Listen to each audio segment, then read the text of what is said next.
Hi, I'm Nicholas Gaudern and I'm the CTO of PowerCurve. And in this video I'm going to talk about trailing edge serrations, what they are and how we can use them to reduce wind turbine noise. Now the dominant noise source from a wind turbine comes from the passage of the blades through the air, and that's that swooshing sound.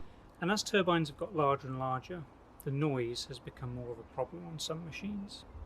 The reason for this is that the noise from an airfoil scales with the fifth power of the local velocity, and this means that as our turbines get larger and tip speeds increase, the noise is going up by that fifth power, which is a really large factor. So an airfoil has a suction surface and a pressure surface, and when we reach the trailing edge of the airfoil, this pressure differential causes a vortex to be shed from the trailing edge, and it's the size and strength of this vortex that determines how much noise a wind turbine produces.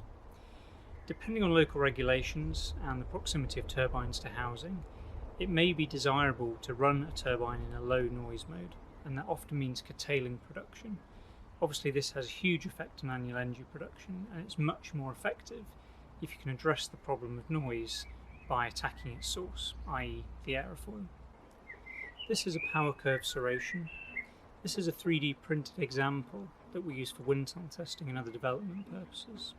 It sits on the trailing edge of an airfoil, and it changes the vortex shedding mechanism that occurs at the edges of the blade.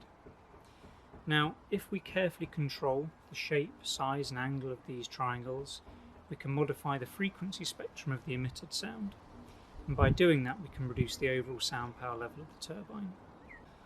PowerCurve serrations are designed to be load neutral, which means they will only reduce the noise of your turbine and not increase loads or reduce annual energy production.